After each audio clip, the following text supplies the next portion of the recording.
a guerra e a Segunda Guerra Mundial é uma datação muito ocidental, né? Porque a gente pensa em Segunda Guerra Mundial no Ocidente, 39, 45. Só que o teatro de guerra asiático começa no início da década de 30. O expansionismo japonês sobre os outros países asiáticos é muito anterior a isso. Em 31 a gente já tem o começo da expansão nipônica na Manchúria, né? Que a gente vai ter a invasão da Manchúria, que é forçada a partir de um autoatentado japonês, né? Que justifica a ocupação e a criação de um estado fantoche ali, que é o Manchukuo. A gente tem que lembrar que a China já estava num período de convulsão interna há muito tempo, né? No final da década de 10, a gente já tem uma tentativa de revolução com o Sun Yat-sen, com o Kuomintang. A partir do momento que o Império Qing termina de chegar a seu fim, a China não está mais, entre aspas, unificada. Você tem senhores feudais dominando certas áreas, você tem um pedaço que é dos Qing, você tem um pedaço que é do Kuomintang, já sobre Chiang Kai-shek. Você tem um pedaço que está sendo disputado pelo próprio Partido Comunista da China, né? Então você tem esse barril ali. Você tem o Puyi, que era o último imperador na Manchúria, radicado. Você tem um barril de pólvora ali. O Japão aproveita essa instabilidade interna, entra para dentro da Manchúria, vai ocupar a Manchúria, né? Vai ficar ali de 31 até 37. Por quê? Porque é um lugar com muito recurso, e principalmente recurso bélico.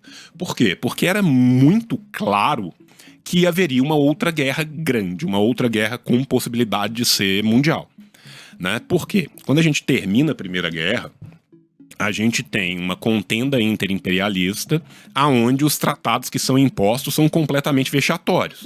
A Alemanha sai humilhada. A Alemanha sai completamente humilhada, né? E aí é óbvio que um país como a Alemanha, que era uma potência industrial, que tinha uma capacidade técnica gigantesca, que tinha dinheiro para um caralho, não ia deixar aquilo ali por menos, e obviamente isso cria toda uma corrida armamentista de lado a lado.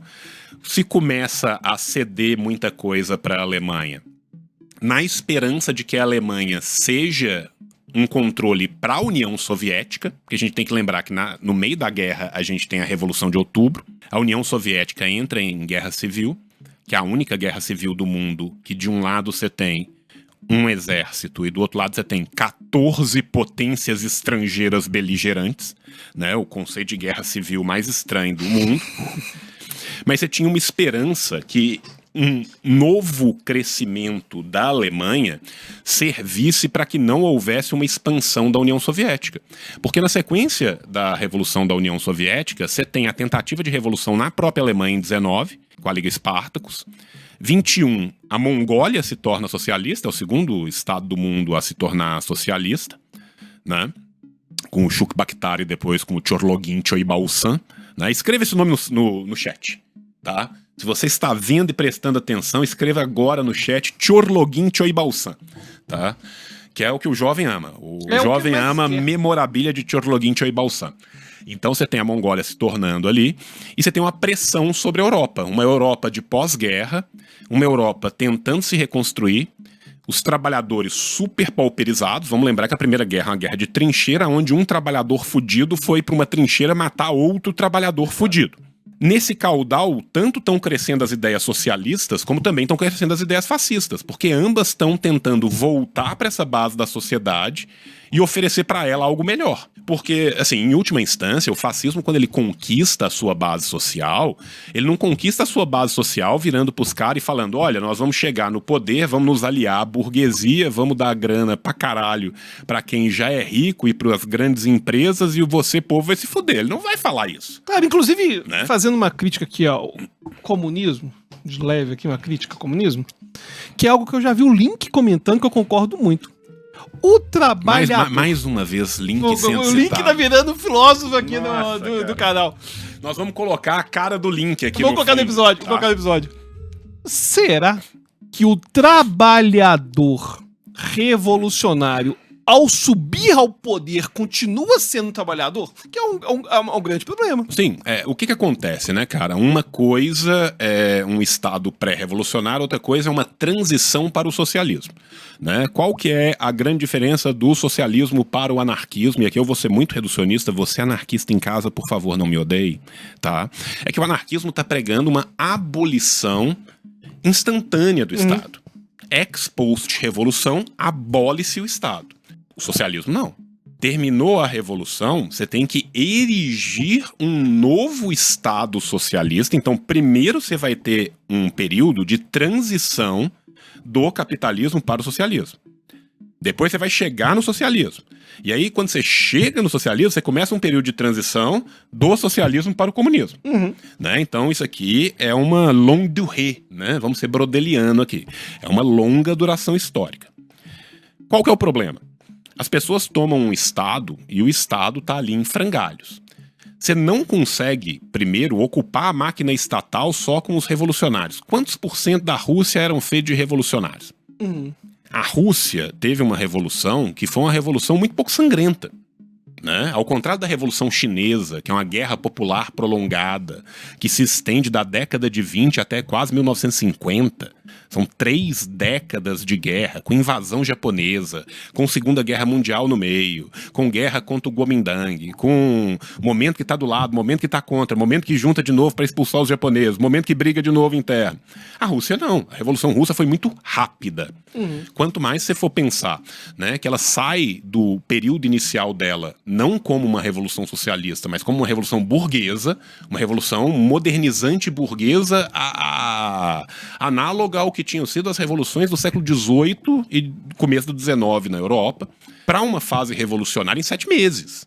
E essa fase revolucionária triunfa muito rapidamente. E aí você tem um Estado gigante a conquistar e você tem a reação das pessoas, porque quem era dono do Estado, a burguesia, que mesmo durante o tsarismo não era dona do poder político, mas era dono do poder de fato, era dono do poder econômico, ela não vai virar para os revolucionários russos e falar, porra, parabéns, tá aqui a chave do palácio, o melhor banheiro é aquele ali, ó. Que as pessoas esquecem também que Revolução Russa tá rolando czarismo. Sim, né? E aí o que rola? Rola que, na hora que começa a se construir um Estado, começa uma guerra civil com 14 potências beligerantes do lado dos caras que estão querendo voltar com a burguesia pro poder. Então, de 19 até 25, você tá ali naquela guerra civil.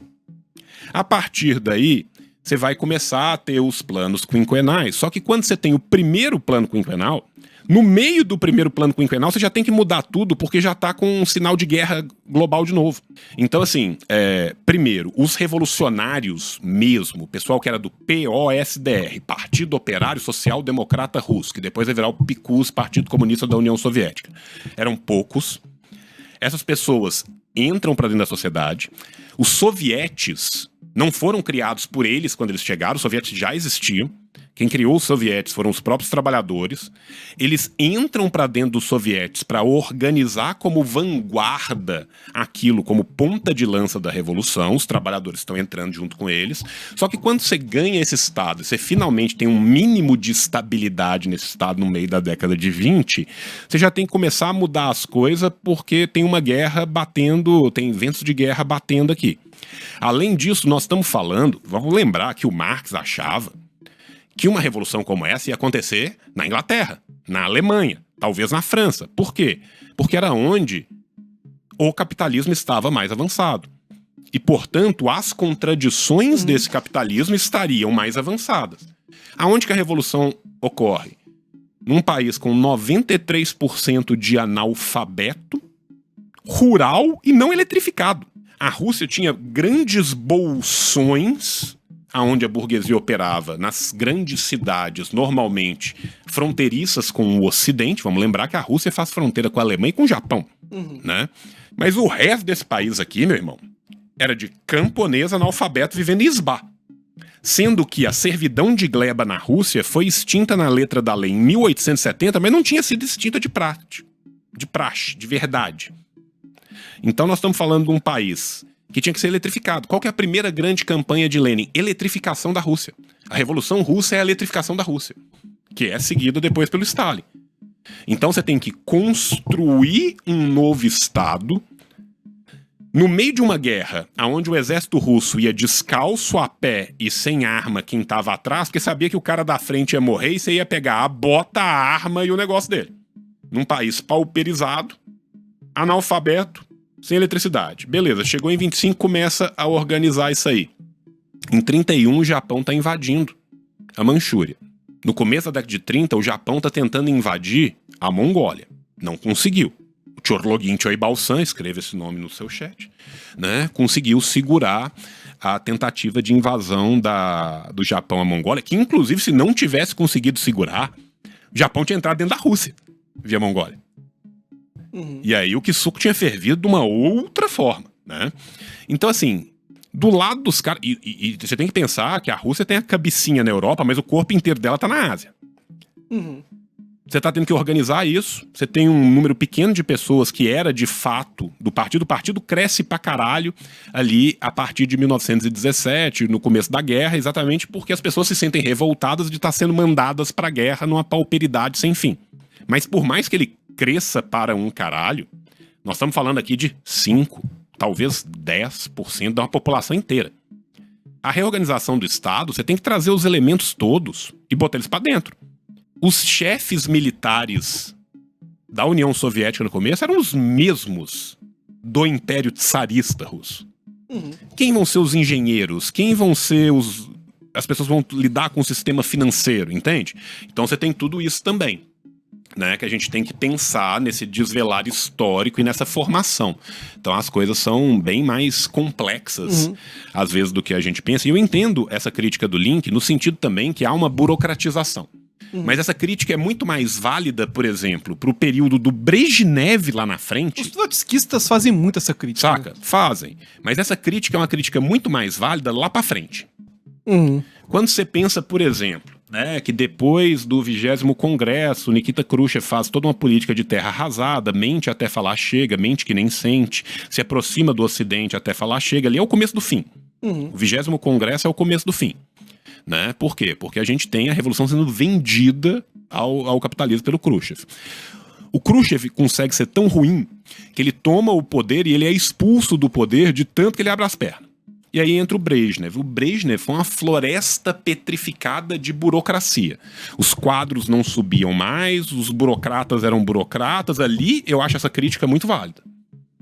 Pro começo, não. Porque pro começo não tem nem gente pra você criticar, você entende? Era pouca gente. Era pouca gente.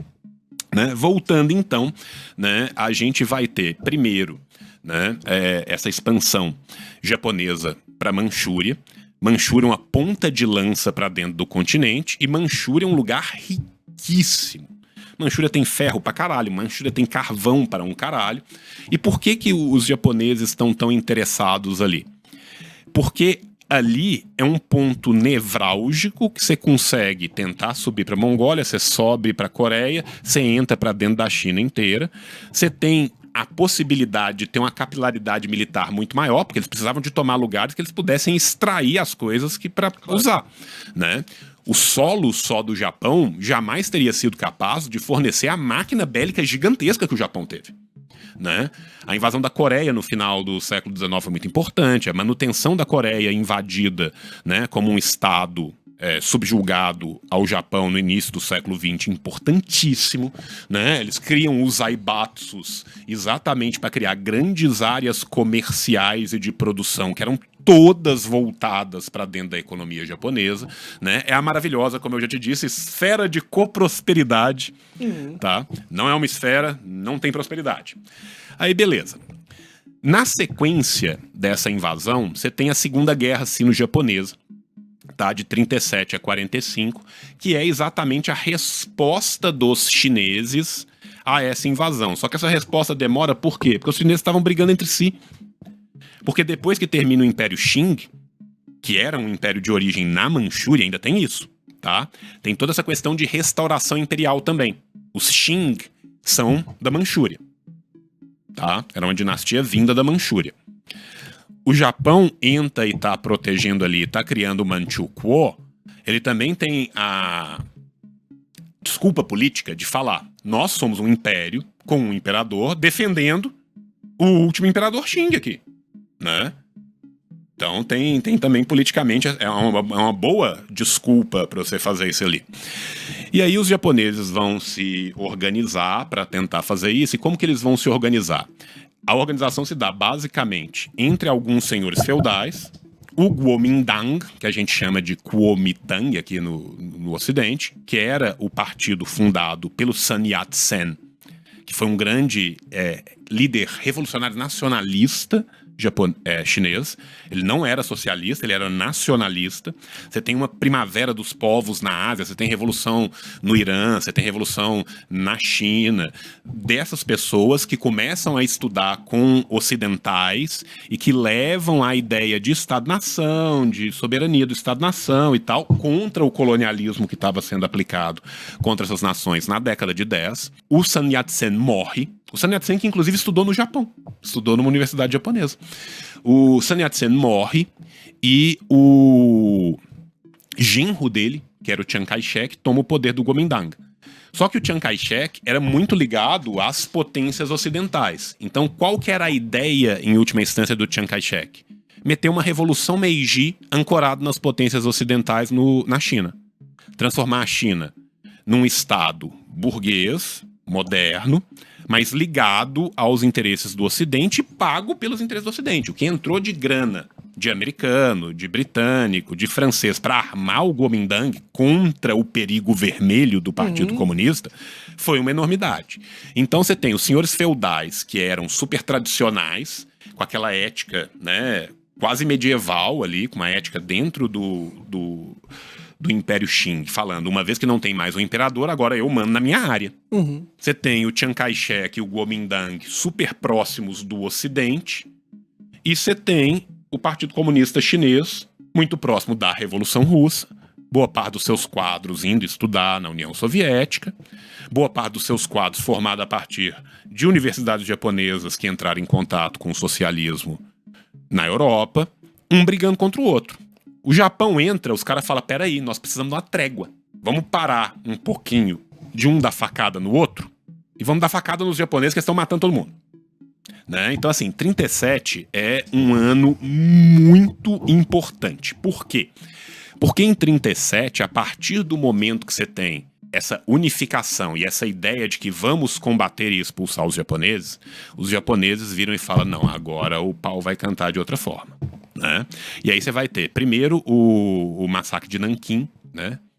Que é uma das coisas mais absurdas que já aconteceu. Nós estamos falando de uma cidade inteira sendo trucidada, né, com as pessoas fazendo todo tipo de crueldade possível e imaginável, né, mas isso vem de uma doutrina militar japonesa, né, que é o Senjin-kun, né, que é exatamente a ideia de desumanizar o inimigo. Você lembra que aquilo que você falou? Pô, isso já vinha, tal? Vinha. E isso não é algo que os japoneses aprenderam com os ocidentais. Isso é uma doutrina japonesa que está sendo instaurada ali no exército, mas essa ideia da superioridade do povo nipônico já é anterior, inclusive porque o Japão pratica colonialismo interno antes.